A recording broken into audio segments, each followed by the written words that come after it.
I'm Claudia Kate and welcome back to my channel. Let's wrap up the junk jars for now. Because I may, if I come across a cool looking jar while I am yard sailing this summer, I may make a sewing notions one. I may make a grandma's memory one, maybe. Maybe I'll fill one with hankies. That would be pretty. But let's review. So we started out with our matchboxes. And there are 5 parts before this one. So if you guys haven't seen those, you might want to go back and watch them. Or you might just want to watch the wrap up. Start out with the matchboxes. All of this stuff I did source for junk jars over the last couple of years, except for a couple of collections that I had, like the keys. When we get to the keys one, that was keys I've been collecting since I was a kid, and also keys that my mom and dad had. They were just gonna throw away because they didn't know what to do with. One of them has toys from my youth, but one has game pieces that I've just sourced over the last 2 years. And I did this because I wanted to do bright, colorful jars just for myself. I wanted them to look like if someone came over to visit, they would want to take the jar apart and look at everything, kind of thing. That was my goal. So when we started out, I didn't practice this. I didn't watch anybody else's videos. I didn't have any idea what I was doing. And you can tell because it took me until part 4 to get a jar that I liked. So first jar was this one. I mean, it's not terrible, but I realized that the pattern on the jars did not make for you being able to see the stuff inside. Although it does give you some color variation there. So this was the first jar. This was my matchboxes. Those were ended up being from all over. There were some from different countries. There were some from different states all over. So that was kind of cool. I had found those at a barn sale 2 years ago. And I've just had them sitting here.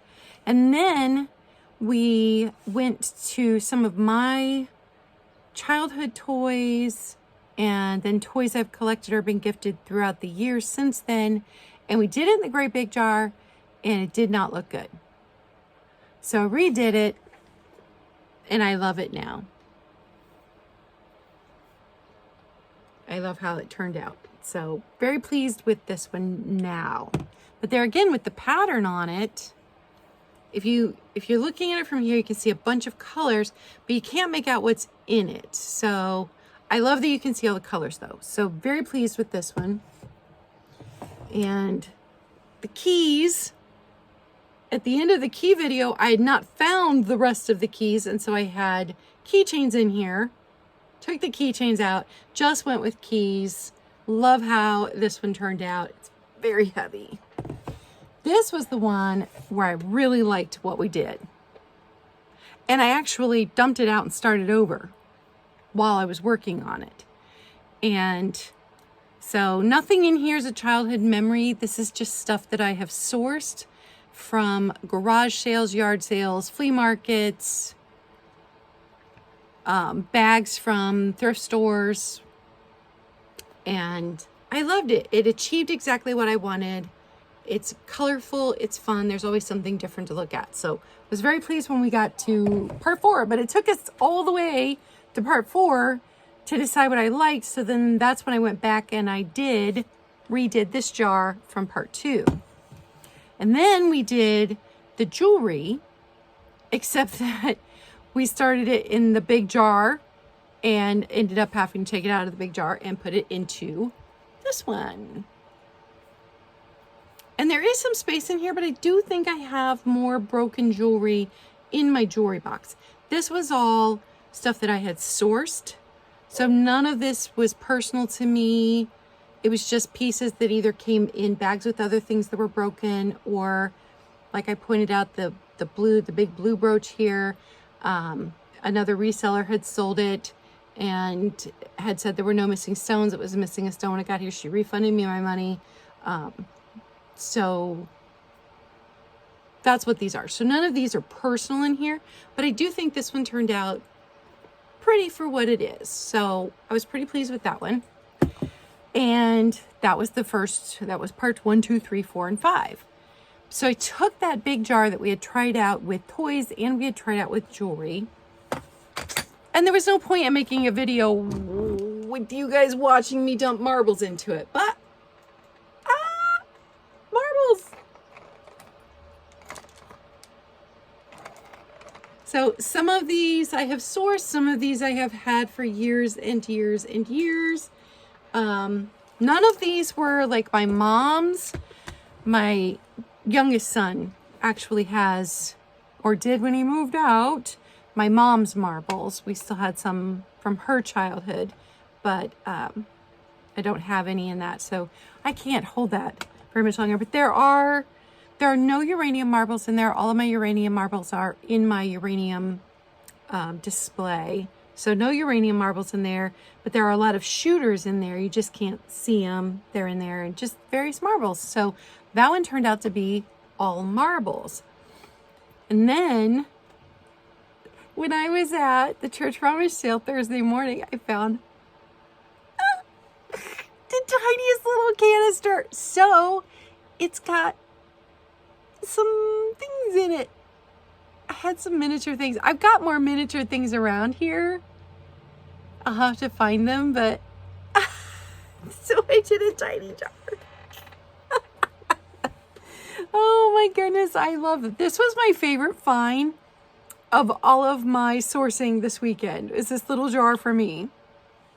So I've also been asked, what am I doing with the things I did not use in the jars? I will most likely be putting those up for sale in one of my Wednesday coffee chats in a small sale, and give you guys the opportunity to buy them and make your own junk jar if you want. I don't know if that will go, if I'll get it together in time to do it for Wednesday's sale of this coming up week, but that is my plan. So all of the extra game pieces and things that did not go into this one, definitely those are going to go. I know there were some toy horses in there. Those are going to go. There's no point in me keeping the extra things. I collected it to do these jars. The jars will go on display behind me, and so I will not be keeping the extra stuff. Does that make sense? And I already have 2 jars that are buttons that I've never shown you guys. So those might go into the display behind me when I move things around and put these up for display, and you can see the buttons. And the buttons were my grandmother's and my mom's, and maybe even great-grandmother's. There might be some buttons in there. And I keep those on display over there, but I think I'll be moving them into here. So that is my junk jars, and that is a project I have had sitting around here and I've been working on for 2 years. So I am thrilled to have it done. I'm excited to display it. I'm excited that there's a little room in some of these to still put, I could get more marbles. I definitely can get more jewelry. This jewelry is actually going to go into another project when I get around to it, but I will not be doing this one anytime soon. So if I get more broken jewelry or find more broken jewelry, it definitely can go in here. This one's full, but I do have some matchboxes left. Those will go up for sale when I get around to it. I could fit a few more keys in the key one, but the toy one and the game one, pretty full. I could fit a couple more miniature things in here, and I do think I have some miniature things sitting around here somewhere. I'm just not sure where. I just picked a few things to put them in here. So that is my plan. I'm so happy to have a project out of the way. You guys don't even know. I've got so many projects. Well, you probably do know.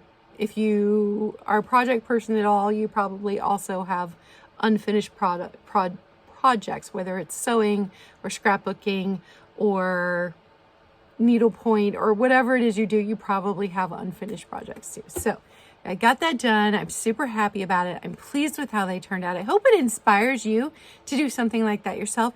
I would love to hear what your ideas are. Some of you have already commented some fun things that you think you might put in a junk jar. I love that. And hope you enjoyed this series. Had a lot of fun doing it. Remember, be kind. It doesn't cost you anything. It may mean everything to someone else. Bye, guys.